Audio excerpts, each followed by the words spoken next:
By the time the patrol car idled at my curb, her white leggings were still streaked neon.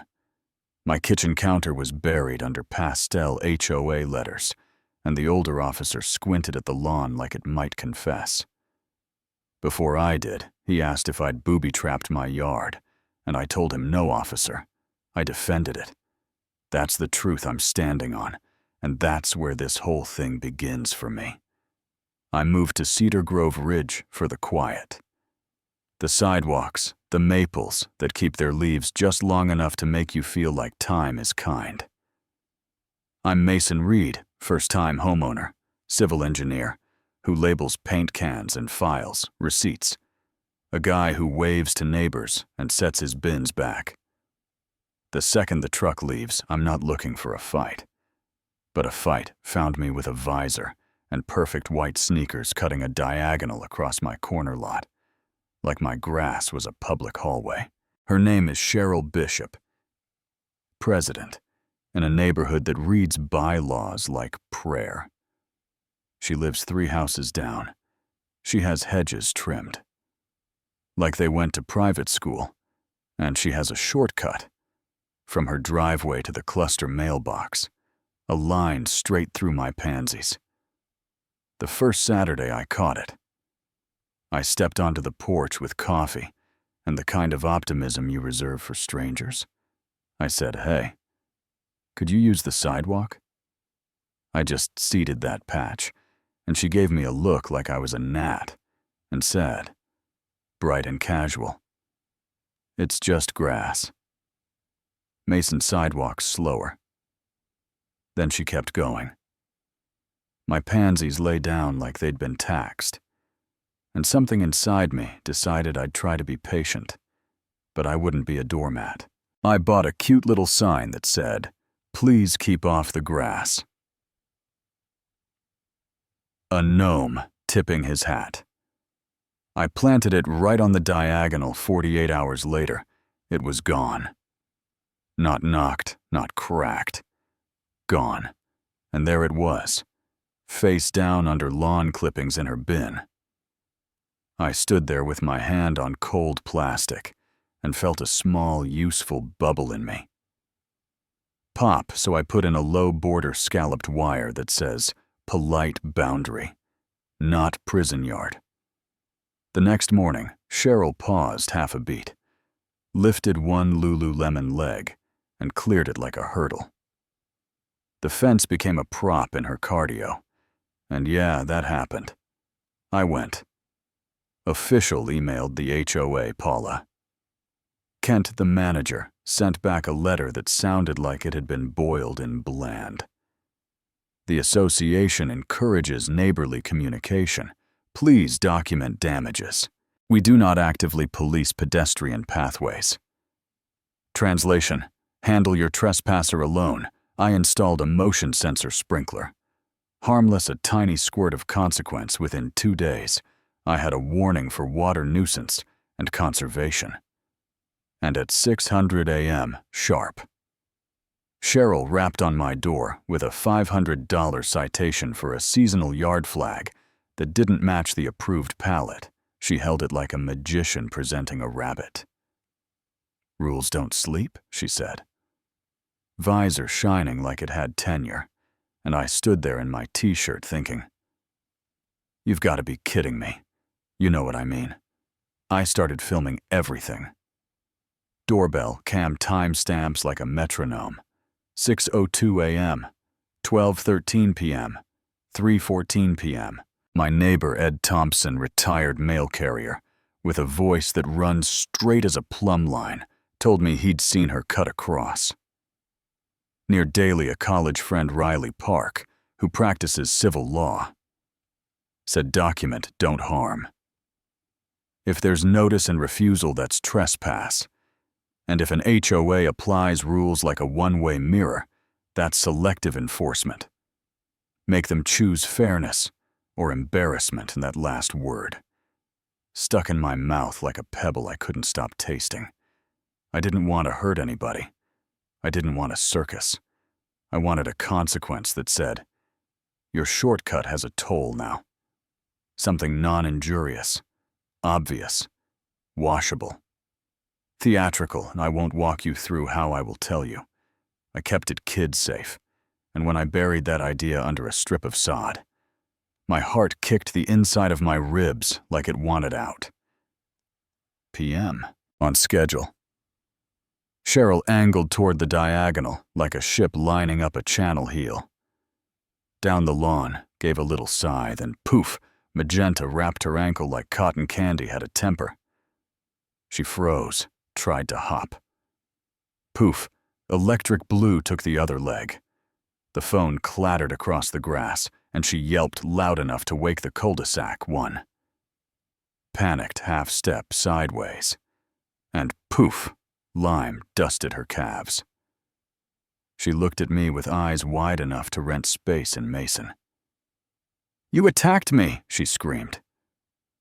I opened the door slow because I had promised myself I wouldn't be stupid. Took in the neon, the tiny green footprints, the thin stripe of humiliation on her visor, and said, "Did you lose a fight with a rainbow, or is the sidewalk broken today?" Curtains breathed. A teenager whispered, "Holy crap," and 10 minutes later a patrol car rolled up, Officer Cole. The older one had the sadness of a man who's seen too much suburban drama. He asked if I'd set explosives. I said no, just color. No bang, no shrapnel, no heat. A deterrent for one very specific trespass. After months of polite requests, he nodded, not a crime on its face, but any device is liability. What if a mail carrier or a kid trips across the street? Cheryl shouted about assault and air quality. He raised a hand like a conductor and told her, "Ma'am, do not step on his property again. Use the sidewalk." It was the first time her confidence slipped, like she finally heard a rule that applied to her. That should have been the end, but it wasn't. The HOA hit me with public nuisance unapproved subsurface modification. Environmental concern, the fine stacked like Jenga. 50, 100, 200. And here's the twist. You don't see coming when righteous anger is driving. Kids started daring each other to run the diagonal. One boy caught a purple puff and took off laughing so hard I could hear his wheels rattle. My stomach dropped. I hadn't made respect. I'd made a carnival game. Then a certified letter from the city. Landed code enforcement language about subsurface alterations and utilities. Riley called and didn't sugarcoat it. "You made your point. Pull them out, then go for what matters. Selective enforcement and trespass.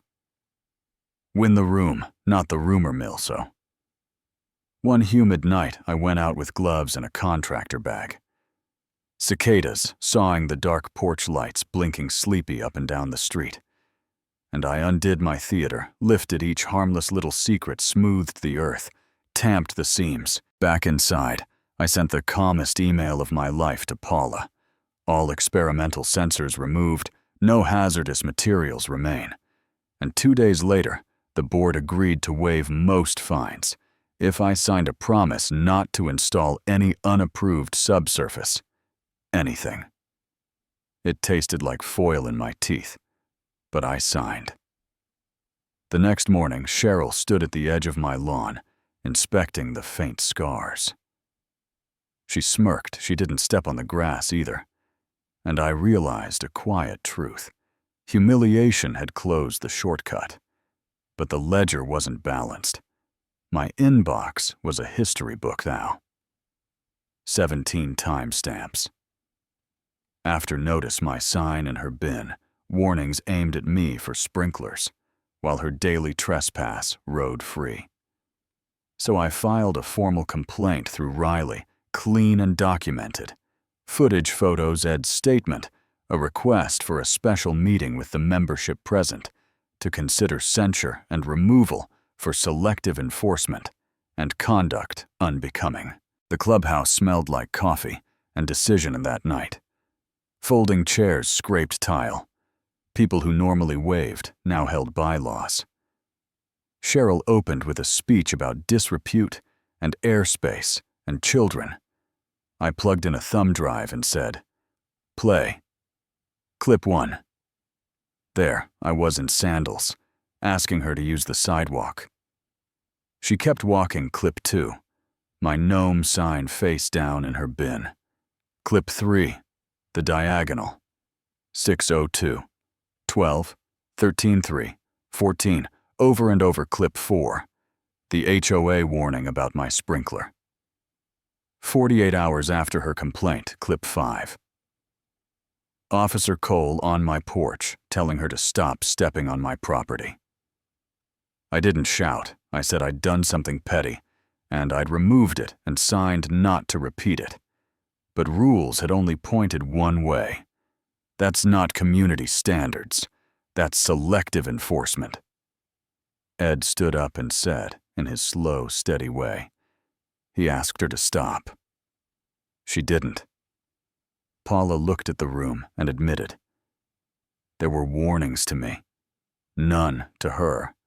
And Riley, in that crisp lawyer voice people either love or fear. Said your bylaws require even application. If a board officer uses her role to hammer one homeowner while ignoring her own trespass, after notice that's liability. And if you keep doing it after tonight, that's a pattern. A guy I only knew as the Jeep washer raised his hand and asked the question that finally pulled the pin from the whole performance. Why didn't you just use the sidewalk, Cheryl? She stared back and said, because it's faster my way. Nobody clapped. Nobody booed people. Just sat with the math of it. And then someone read a motion to censure and remove a point. An interim void the fines tied to her selective actions, and issue written notice that trespass. By anyone in the future comes with the same response. My hand went up with everyone else's, but what I felt wasn't a parade. It was an ache behind my ribs finally exhaling. Paula slid Cheryl's nameplate toward her. Cheryl put it into a box she already had open. And that was that. I walked home slow past my corner. The sod smoothed the diagonal invisible, unless you knew where to look. The next morning, she took the sidewalk. She still does. A month later, Ed's tabby rolled in a mist patch of orange and strutted around like a traffic cone with a heartbeat. Kids called him Firecat. Ed laughed, and if Cheryl shouted anything about contamination, the wind filed it under background noise. I think about that. Poof sometimes, not because I miss it, but because it was the moment I stopped being polite and started being petty. And I have to live with both truths. I stood my ground, and I made a mess. I fixed the mess, and I fixed the dynamic. And that's adulthood in a nutshell. So tell me, was what I did justice or theater that happened to land? Do HOAs protect neighborhoods or just certain people? Where's your line between petty and necessary? When someone treats your space like a shortcut.